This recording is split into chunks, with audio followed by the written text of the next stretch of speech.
welcome everybody to this afternoon session, and I'm really delighted to be here again this year, and particularly, delighted to have the opportunity to be talking to three amazing entrepreneurs that have started on the export journey. I suppose for any of you that heard Leah Varadkar doing the welcome address, you'll know that the government agencies, the local enterprise officers and Enterprise Ireland, we share a common objective, and that is that we do want to see more women-led companies taking the opportunity for growth and taking that step into internationalisation. So I think it's brilliant that we've got three great speakers with us here today that have actually are willing to share their experience of doing that, and hopefully we'll be able to give you lots of ideas. So on our panel today, we have Aine Carmody, who's the founder and CEO of Little Red Edu, which helps young children to learn how to speak English using very innovative, cutting-edge technology. Also on the panel, we have Derya Sousa, who is the co-founder of Kianda Technologies, again, a very innovative technology company, which enables the development of apps without the need to write code. So this is very much a business-to-business offer. And finally, we have Aine Rudden, who is the founder of Aine's Chocolates, a multiple award-winning company making premium handmade chocolates for over 2 decades. So you're all very welcome. If I can turn to you first, Aine. Would you like to tell us a bit about Little Red Edu and who your customers are? Yeah, so first of all, hi everybody. It's great to be here, and thanks, Sheelagh.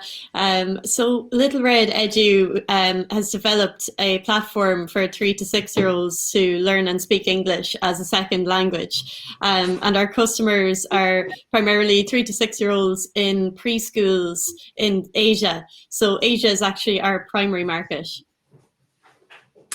I see. And so I suppose, having said that, Aine, that it would be logical to conclude that you had to think about export, given it's an English language program, and you're saying Asia is from the very earliest stage. So can you tell us, how did you identify Asia as your primary market? Why Asia as such? How yes. About making that decision? What was the process? A big part of that process, like the decision making on the customer, was my own experience teaching English in Vietnam in Asia, and I could see like a gap in the market for a platform that would teach kids through play. So that was what kind of drew me back to looking at the Asian market. But as it happens, like Asia are like our early adopters of this new technology that we're using. So we're combining speech recognition software with augmented reality to teach English through play, and to create kind of immersive learning experiences. So that's kind of why we looked at the Asian market, because they're the early adopters of this new technology. And in terms of doing that research, I mean, clearly you're doing something very innovative with this combination of new technologies to produce this immersive experience. Were there other factors in terms of market demand for English language learning, or price sensitivity or competition that you looked at? Yeah, absolutely. Like it's all about like finding somewhere where there's a big enough need. So like I was initially looking at Ireland, and obviously there are groups and there are kids here that are trying to learn English, but we've developed our product in a way that it's for beginners that are learning English as a second language. And in Asia, there's such a demand for learning English, and the parents are really they're really keen on getting their child the best education when it comes to learning English, because it increases like their chances of getting a job when they're older, and it kind of builds better prospects for them in life. So it's really looking at somewhere where there is a need and where there's a high demand for your product, and that's really important. And it was really important for us to do that. Yeah, I can see that, and it makes a lot of sense in terms of the markets you've selected. I know you also partnered with Soapbox Labs for some of the technology that you developed. I mean, that whole concept of partnering with a more established company, Can you tell us how important that's been for you in terms of your export strategy? That's been hugely important to us. And the main reason we partnered with Soapbox Labs is because their technology is built specifically for 3 to 6 year olds. Now, we could have gone off ourselves and tried to build our own speech recognition software, but we didn't have the funds, or, you know, it took Soapbox Labs years to get this perfect software that we could just partner with them and use their software. And it's a mutual benefit then for them to see their technology used in a really positive way in our product, and then for us to also develop out our product using their speech recognition software, which is absolutely amazing for 3 to 6 year olds. And I suppose just following on a little bit from that, I mean, as you know, the theme for National Women's Enterprise Day this year is Build the Future, and our focus is on empowering women entrepreneurs at all stages of business to build a strong business. Little Red Edu is still at an early stage, but have you been able to avail of any of the government supports to help you get to this point? Yeah, so like I'm based in Offaly and I'm the leading light of Offaly, and the local enterprise office there have been so helpful. At the start of the pandemic, like we just set ourselves up and we just started building this platform in March when the pandemic started. And I went to the local enterprise office, they gave me the voucher for helping develop out the website, and then I got the feasibility study grant, which helped fund the market research and the development of the product. MVP. So they've been an enormous help. Even the mentoring as well has been hugely beneficial to us as well all throughout the pandemic. So they've been brilliant. Good that the checks in the post now after that. You give them a good plug in there. Yeah. Look, I mean, I suppose all of the, you know, starting a business is extremely challenging in the best of times. I suppose, what would you say is the biggest obstacle or the biggest challenge that you had to face, and how did you kind of get over it? What do you think helped you to get over it? There's obviously a lot of challenges that you face when you're developing out a business. I'd say that like the team is quite a challenging one, because you obviously need a team to build something as big as this, and there can be conflicting advice in everywhere you go, and you're kind of on New Frontiers or you're with the local enterprise office or you have lots of different mentors. You can get conflicting advice, and when you don't know, you're trying to make the right decision, and sometimes it's very hard to do that.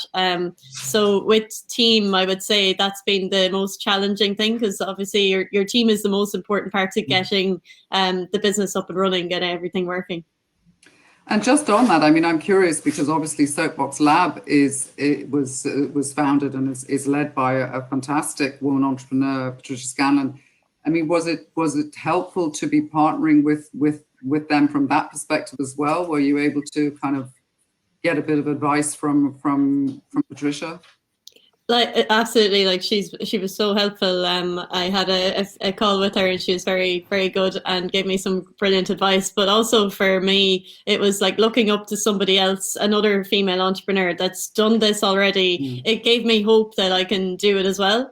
And I think that's what like women entrepreneurs don't understand, is that the power that they have when they go and they actually succeed in their venture, they're handing that down to the next generation of female entrepreneurs that feel like they can do it too.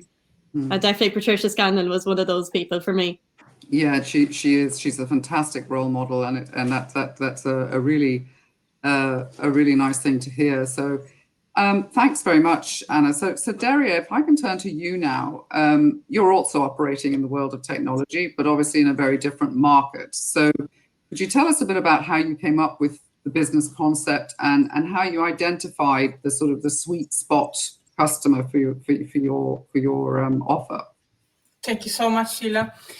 First of all, I'm delighted to be here today. Last year, I was one of the leading lights, and this year, it's a pleasure to be part of one of the panels. So I'm Derya Sousa. I'm the co-founder and CEO of Kianda Technologies. At Kianda, what we do, we provide a cloud-based automation platform that allows users with or without coding skills to create technology that digitize business processes they need. So the problem we solve is the shortage of IT skilled resources in the market and long leading times of delivering digital solutions for companies, for enterprises. Essentially what we do, we simplify and accelerate digital transformation while empowering users regardless of their programming skills. So we are in the market in the last 4 years, and so we won the Best Export Business last year in National Enterprise Awards. Today we have customers from EMEA and US and Australia, with more than 25,000 users actively using our platform to create solutions, digital solutions.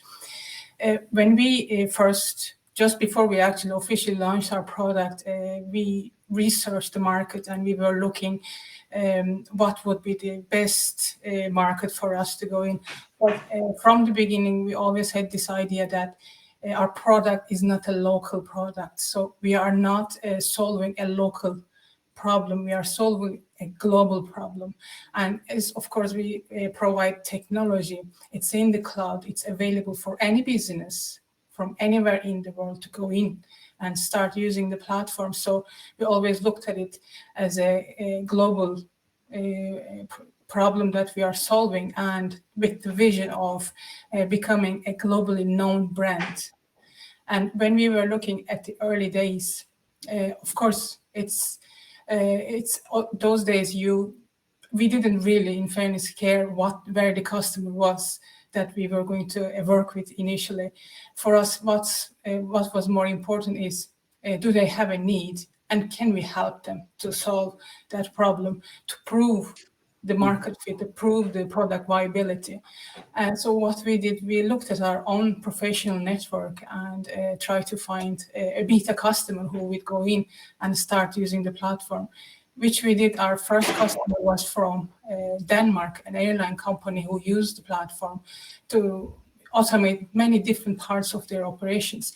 And they gave us really good feedback, and it made us a bit more confident to go out to market.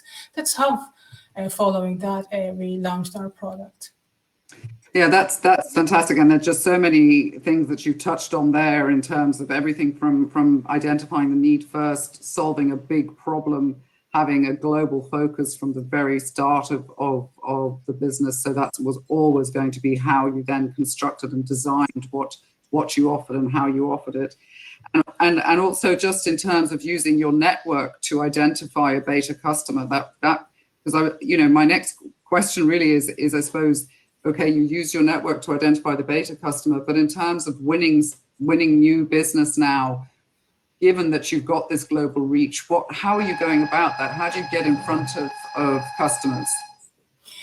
So I think it's a bit like prior to pandemic and after pandemic. I would be able to tell you a story about that. But prior to this, we would go to tech trade shows, international ones, European ones.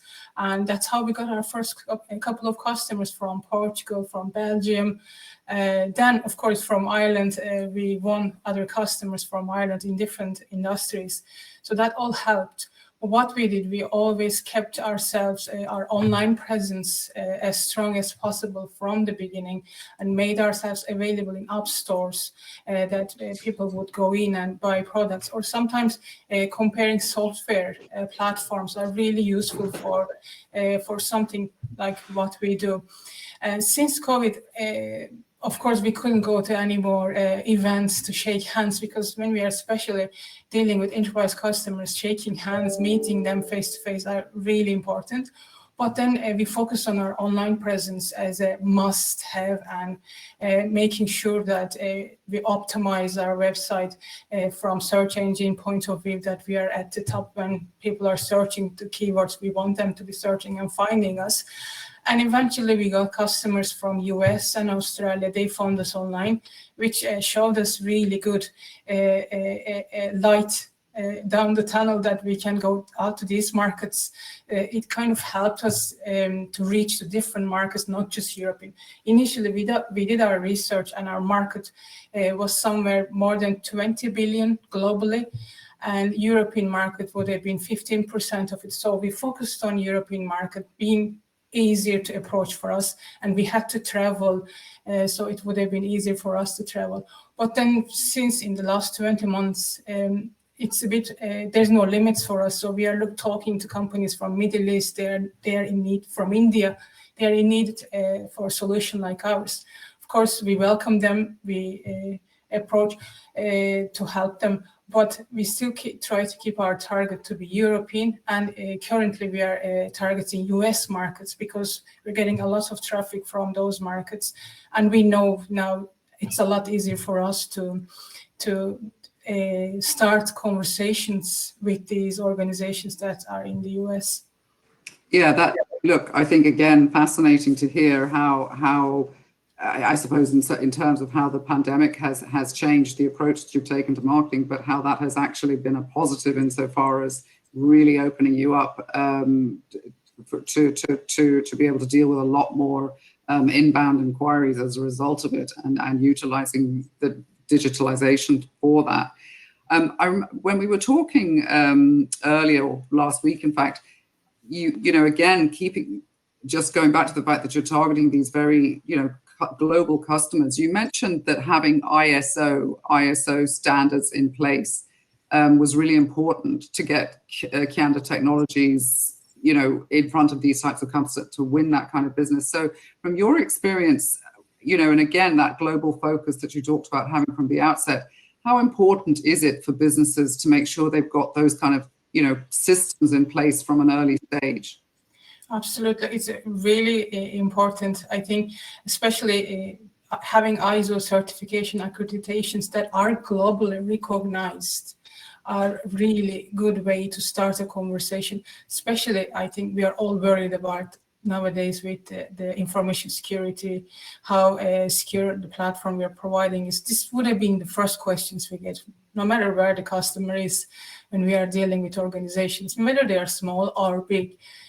Information security is really important. That's why we knew it would be quite valuable for us to get, and we got ISO information security certification, which is globally a known certification. So anything like that, whatever the business you are doing, depending on what product you are selling, I think it's really important to get globally known certifications, proof that what you are doing is something that you can sell to different markets, and try to, it's in fact what it is trying to eliminate those rejections from the early stages, because we get a lot of rejections when we are talking to people. They all have concerns. But at the same time, I don't think we should be intimidated being a small business trying to export to different markets. There are so many small businesses exporting to different, amazingly different markets, like we heard from Aine.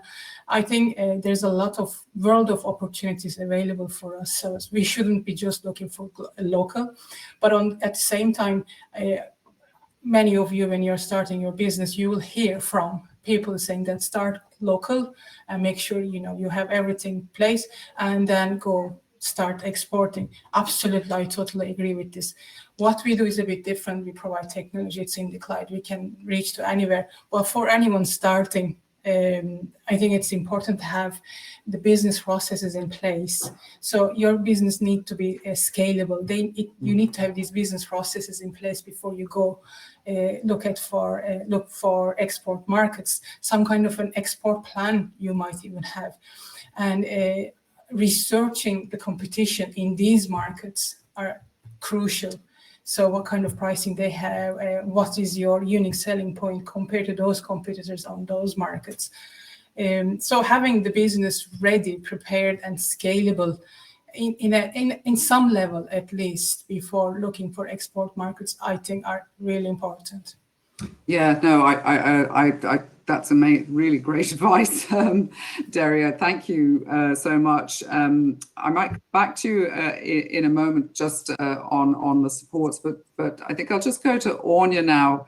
Aine, your chocolate business, obviously you've been making these beautiful, amazing chocolates for many years, and it's gone from strength to strength since you started. Could you tell us a bit about the journey you've taken to going from what was a passion for chocolate to basically a multi-award-winning business that's exporting around the globe? Hi, everybody, and thank you for the invitation to be on today. I'm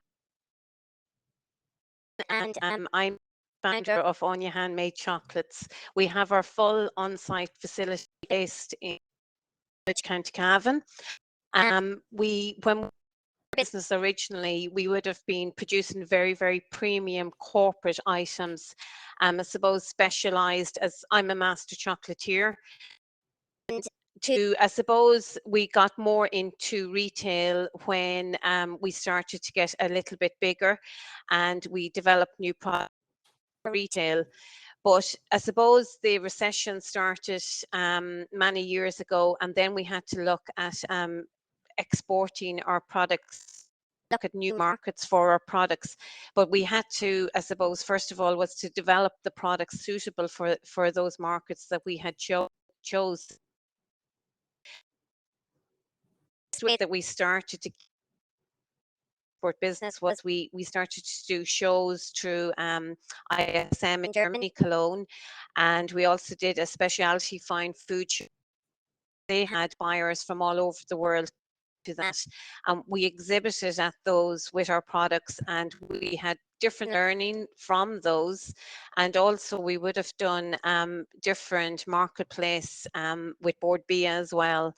So they would have been our starting points to get market to start off with.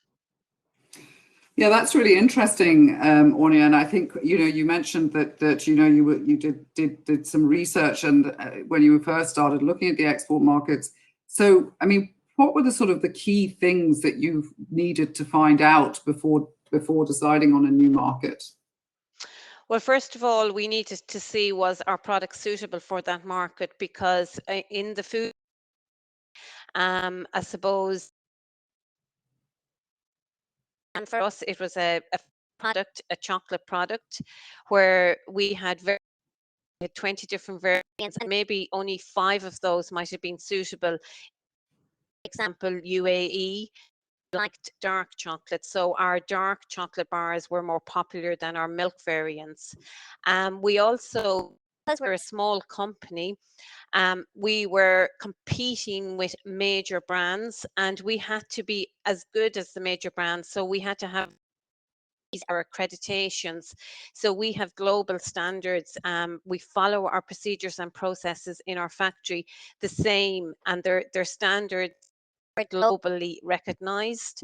We also are a gold member of Origin Green with Board B, where we have various different memberships.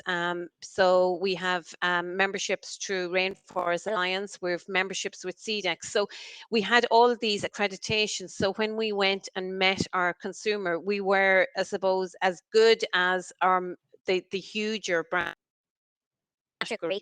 We also looked at price points, and were we capable of, commercially, was that product, when it met that supermarket shelf, was it in competition? Was it at the same price point? Okay, we're premium, we're handmade, a little extra, but it had to be also commercially viable, and that people were able to afford to buy in those markets chosen. Yeah, that's really interesting, and really interesting to hear the echo there of what Derya had been saying about the importance of globally recognized standards in order to compete. I mean, just a follow-up. I mean, were there any markets that you looked at and decided not to go into, and why you made that decision, if you did? We have sold to 2 markets, USA and China, and I suppose we sent a container to China and for a corporate client, and when we went, that could be a great market to get into, but we did a market study trip, and I suppose we found out that we were probably, for that market, we would have had to set up different expenditure or the resources to probably compete in that marketplace. So that would have been an example of one market that we didn't think was suited for us at that time. Yeah. Again, that making those intelligent choices and decisions at the right time for your company is so important. And that is, I mean, I think it's also interesting that you went out there. And I think, again, I know the pandemic has stopped people from doing that, but certainly there's a lot to be said for at least visiting your target market at least once, so that you get a kind of a feel for it, to actually physically go out and have a look at where it is you're planning to go. So I suppose just in terms of food companies, I think, you know, there's lots of, you know, supports out there, but maybe could you tell us a bit about the supports that are out there specifically for food companies that want to start exporting? Well, Leo, first of all, you have to be capable to produce the product. So if you start off as a small food producer, you need to probably your Leo were very, very good to us. We got grant aid to buy extra machinery to produce the products. And we also work closely with Board BIA. So Board BIA have loads of market research. They have various different courses, various different shows. They have any report that you need on that market that you're looking to export into. And also BIA has mentors that are experienced in different areas. So you can get various different mentors that are experienced in exporting that can help you to export into whatever chosen market that you want to export into. Yeah, and I know you mentioned Board BIA, and that obviously that market intelligence that they have as well is so they have fantastic information about trends and where the market's going across the globe. So that's great advice. I suppose a final question, just again, because it's a product, the question applies to services and products, but you know, do you use different routes to market? So how you actually get your product in front of the final consumer or purchaser, or do you choose your route to market depending on the market you're going into? Can you tell us a bit about that? So is that distributors, agents, licensing, you know, just wondering what you'd have to say about those, and how do you make those decisions? Depends on the market you're servicing and who are you supplying. So for some of the markets, we would sell directly to retailer because they have a distribution outlay, so it goes directly into them. Some we would have to use a distributor for.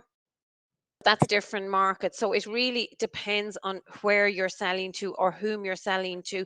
So if you're selling to a large chain of retailers, the best would be to sell direct to them. But if you're selling to, say, smaller independent retailers, you would be better getting a distributor who services those retailers in that market. Starting off, it's probably, if you're going into premium retailers, a distributor would work very better because they take one pallet and then they distribute into the retailers. Have a larger retailer who has, you know, it's a higher, I suppose, volume of an order. Then you can sell directly into their distribution. But also some of the customers do, they collect from us. So we supply, for example, the Russian market, and it's all they organize all the distribution and they come and collect. So it's an ex works price as well. So it really depends on who and what's the easiest option for you as well. Yes, I see. I mean, again, these types of decisions, and it again harks back again to what Derya had been saying, and you yourself have been saying about putting in place, you know, the structures to enable you to export and not taking on something when you're not actually in a position to go to that scale at that time, and appropriate for your stage of development, but also getting those systems in place and getting and understanding your every element of that route to market is obviously critical. I suppose just maybe to come back to you, Derya, for a moment. We know we've heard about the supports that are available that have been used maybe by Aine and by Aine with Little Red Edu, and I was just wondering, were you in a position to avail of any supports along your journey? Absolutely, yes. So we are based in Blanchardstown. We had our first conversations with our Leo Fingal perhaps 3 years ago, I'd say. when I completed New Frontiers program, we were introduced to them. So it really helped us in those early days to grow our team. We availed of business priming grant, business expansion grant. They were really helpful, as well as for exporting side of it. We availed of technical assistance for micro exporters grant, which is TAME, available for companies, businesses like ourselves who want to go sponsor in an international trade show. So we use that as well to go to some tech European trade shows. All really helpful, and mentors, as Anna mentioned, support that available from local enterprise offices, I think are really important in the especially early years.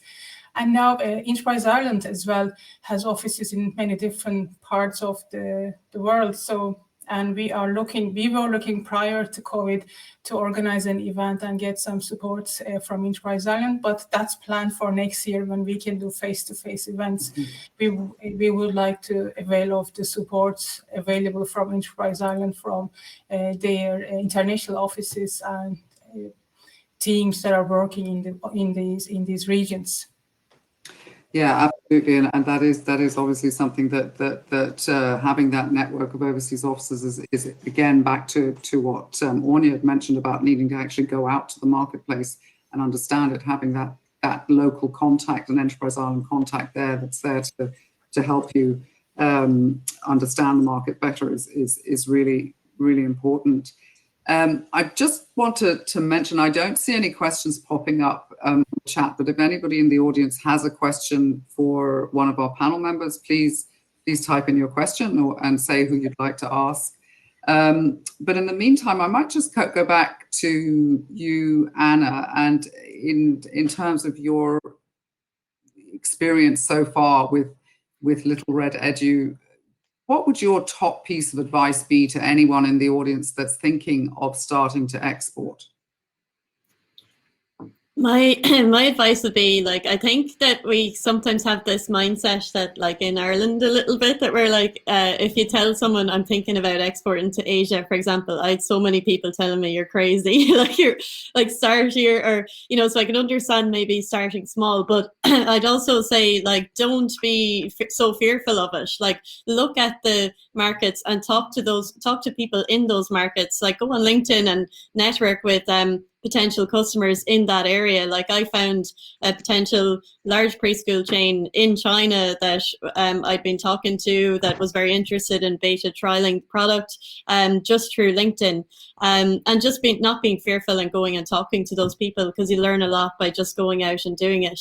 And one last thing on that as well, Enterprise Ireland are based in a lot of these different countries. So, like, there's an Enterprise Ireland based in China that were really helpful to me. So I had multiple calls with them, and they linked me up to everything I needed to know about my market.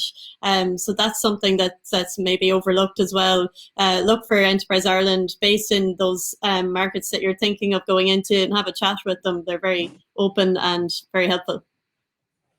Thanks, Anna. That's a great tip. And again, I think we keep hearing this, coming back to this again and again, this concept of setting yourself up from the very beginning with the view that you will be exporting. I know in your case that was always going to be the case, but just that to think that way from the outset and position yourself. Aine, you are obviously, for the many food producers in the audience, what would your top tip be for today? What's your top piece of advice that you'd be giving anyone thinking of, in the food industry, thinking of starting to export? First of all, you need innovative products and research your market that you hope to export in. I suppose the biggest thing is plan, and what you want to sell, or you have a target of who you want to sell to. And I suppose when you do get into that market with your customer, build up a partnership with them, because once you build that partnership, it does help, and be very, very honest about your business capabilities. And I suppose listen to people and listen to what they want, because a lot of the time we don't listen to the buyer. it's such a crowded marketplace out there, and they're very, very busy people. And if you can offer a solution to that buyer, it really makes their life easier. Yeah, I think a fantastic piece of advice there. And again, everybody seems to be, reiterating the same message, solving a big problem. That was how Derya put it. And similarly, Aine, in her selection of her market, where it was a big enough need and people saw it as something essential that they were willing to pay for. And I think you're saying the same thing, Aine. So that's really great advice. I'm going to actually come to you now in a second, Derya, to ask for your top tip. But there's a question in here from Kianda Turley, which I think, Derya, you might be able to answer. Don't blame me now if it's a question. But Kianda's asking how you've managed international recurring payments. So we use Stripe for online payments. So anyone can start using our platform. They can do a trial, and then they can move to paid version, and they can pay it online using online tool, which is a payment tool Stripe. And as well, our business model is based on a user count, so the number of users in a company who are going to be using the platform. And some companies prefer to pay upfront annual licensing. So that's, again, we are managing it, invoicing directly to these companies, and usually 30 days payment conditions, trying to create a relationship first. So we go through supplier approval stage with them. Following that, we can invoice to them. It works really same as what you are doing, what you could be doing nationally in Ireland. The only difference is, the VAT, that you don't, if it is in Europe, outside of Europe, you don't need to put tax on for what we are doing as a technology provider. Mm-hmm. It has been frictionless, I have to say. We never had an issue with a company, with an organization, say from Australia or from Benelux areas. They all work very professionally, and we deal with small and enterprise companies. So recurring, sometimes it's upfront paid online, sometimes online payment, but it's been working really well. Yeah, and I presume that this is about that they're signing up so that you're being paid every month or whatever it is. So you're saying that the mechanism you've used to do that has Yes, very well. Exactly. Great. But well, I think one thing important, if you're going to do a monthly payments, if you're going to receive monthly payments, it's easier to manage it online rather than invoicing manually to customers. But in our case, we have two options. And if it is going to be a small deal, I think monthly is easier to manage. But if it's going to be large deal, always annual upfront payment works for us better. Okay, and that's great advice. And I suppose we are getting towards the end of today, unfortunately. I saw a question in from Natalie, but I think Natalie Eileen Kelly has suggested you drop over to the Enterprise Europe Network Services booth.